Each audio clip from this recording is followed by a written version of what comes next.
in something bigger than yourself. Oh, absolutely.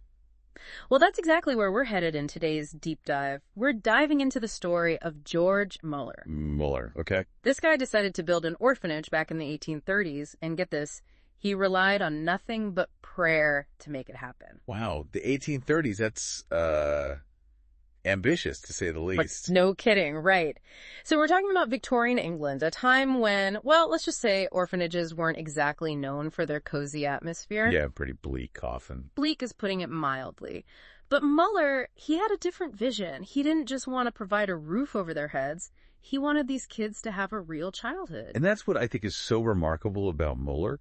It's the sheer audacity of his vision, especially in that context. He wasn't content with just a small house for a handful of children.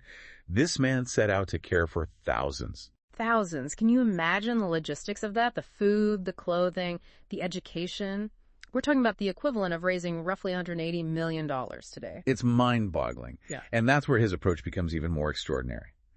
Mueller established two unwavering conditions for his endeavor, which, frankly, sound impossible. He would never ask anyone for money, and he would rely solely on prayer. It's like he set up this radical social experiment fueled by an unshakable faith. It really makes you think, right? If you were in Miller's shoes with this enormous vision but absolutely no resources, what would you do? He needed everything. Land, buildings, staff. It was unheard of, really. I mean, even in a time when religious faith was significantly more, shall we say, commonplace, his unwavering reliance on prayer, it challenged conventional ideas about philanthropy. It wasn't about human effort or social pressure. It was about trusting in a power beyond human understanding. And here's the kicker. Despite the insurmountable odds, the support came. Donations, both large and small, started pouring in, seemingly out of nowhere. Anonymous gifts, inheritances from complete strangers. It's like the universe conspired to make his vision a reality. And it wasn't just a stroke of luck or anything. I mean, Mueller meticulously documented everything. He showed how even the day-to-day operating costs, the food, clothing, all the necessities were met through these unexpected means. It's really quite remarkable. It almost gives you chills, doesn't it? Just picturing that moment, the relief, the gratitude, knowing that something extraordinary was at work. Have you ever felt that?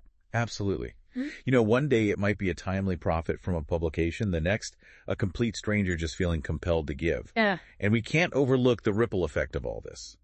Miller's story didn't end with his orphanages. His unwavering faith, it inspired a movement. It really did. It made people rethink the power of prayer, its potential to drive real, tangible change. It sparked a broader conversation about social care, our responsibilities to those less fortunate. Over 40 years, Muller's orphanages provided for over 10,000 children. 10,000!